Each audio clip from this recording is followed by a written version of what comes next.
এখানে যে বাড়িটার কাজ হয়েছে এই বাড়িটার কাজে একটা ভুল আছে।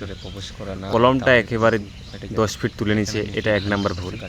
2 নম্বর ভুল হচ্ছে এই যে দেওয়ালটা গাঁথনি করেছে সেই গাঁথনিতে রিংটনের রড কিন্তু প্রবেশ করবে না।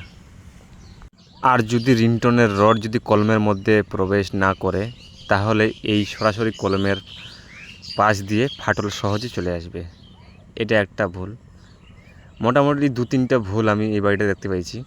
দেখেন কলমটা একবারে 10 ফিট তুলে নিয়েছে, এটা একটা ভুল। আর এই যে এখানে একটা ভুল করেছে, এই জানালার সামসেটটা বের করেছে বক্স জানালার জন্য, সামসেটটা কিন্তু টানা এই কলম টু ওই কলম দিতে হতো ঢালাইটা, তাহলে কিন্তু ফাটল আসতো না। এগুলো ফাটল আসার খুবই চান্স থেকে যাচ্ছে।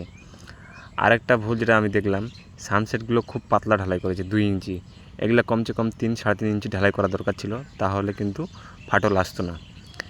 আপনারা যারা কাজ করাবেন এই সব ছোটো ছোটো খাটো জিনিস মাথায় রাখবেন ও এই ভুলগুলো যেন না হয় মিস্ত্রিকে আগে ভাগে বলে দিবেন, তাহলে আপনার বাড়িটা শক্তপোক্ত একটা বাড়ি হবে। আর এমনি মোটামুটি কাজের ফিনিশিং ভালো আছে, কিন্তু মানে কাজে কিছু কিছু জায়গায় খুব মিস্টেক করেছে। এই ছোটো ছোটো মিস্টেকগুলো করলে আপনার স্বপ্নের বাড়ি কিন্তু বেশি দিন টেকবে না, সহজে ফাটল চলে আসবে। কলমের প্রত্যেকটা দেওয়ালের জয়েন্টে পিলারের জয়েন্টে ফাটল আসবে, মানে খুব ঝুঁকিপূর্ণ। এগুলো ভুল করবেন না। আপনি বাড়ি বানাচ্ছেন আপনার পরিশ্রমের টাকা দিয়ে, এগুলো জিনিস মাথায় রাখবেন, তাহলে আপনার এই ছোটোখাটো ভুলগুলো থেকে বেঁচে যাবেন। ভিডিওটা দেখে উপকৃত হলে লাইক সাবস্ক্রাইব।